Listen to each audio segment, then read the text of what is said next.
Hello and welcome to Euro Update, a series of short videos discussing the latest of European affairs, from politics to culture. Today, we're discussing the Spanish presidency of the Council of the EU, the French protests and riots, and the war in Ukraine.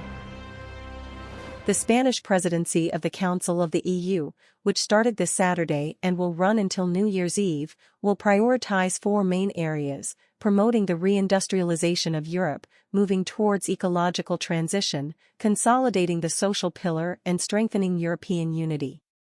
It will also take off from the Swedish presidency and continue to work on the EU's response to the war in Ukraine. The Council of the European Union is an essential EU decision-maker.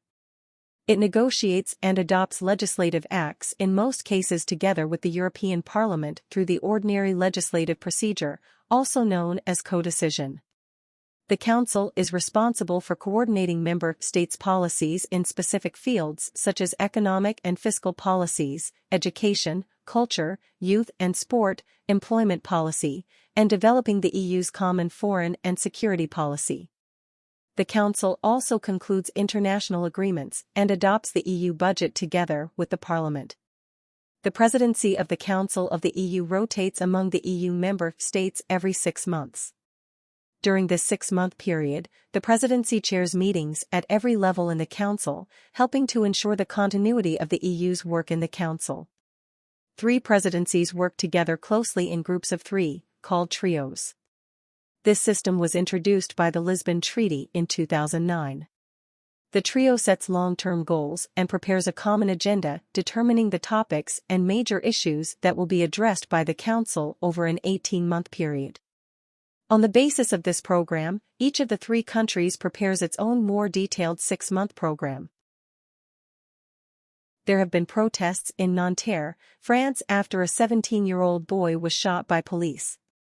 The 17-year-old boy, Nahel, was shot by a police officer during a traffic stop in Nanterre. The officer said he fired his gun because he was scared the boy would run someone over with the car. The officer is facing a formal investigation for voluntary homicide and has been placed in preliminary detention. The incident has sparked outrage and calls for justice. Some of that outrage has led to looting, vandalism, and clashes with the police.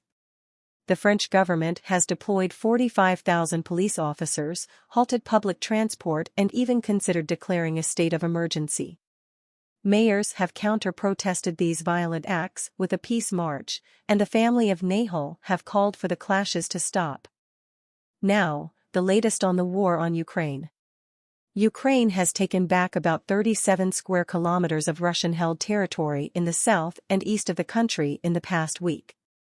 The prime ministers of the Netherlands and Luxembourg on Monday urged Serbia and Kosovo to act to defuse recent tensions that have threatened to push the Balkan region into instability as Europe faces Russia's aggression in Ukraine. Bulgaria's lawmakers, except the Bulgarian Socialist Party and the radical pro-Russian Vizrazdan, who make up 60 of the 240 MPs, have proposed a declaration supporting Ukraine's expected future NATO membership once the war ends. The U.S. ambassador to Russia met with jailed Wall Street Journal reporter Evan Gershkovich in Moscow. Lynn Tracy met with Gershkovich on Monday after being granted access, her second visit since his detention in March. She has accused Russia of conducting hostage diplomacy. On Thursday, Antony Blinken, U.S. Secretary of State, told reporters that the country has tried to get consular access to Gershkovich, quote, virtually every day. Thank you for watching this video until the end. Leave your opinions down in the comment section below. Subscribe to this channel for more. Goodbye.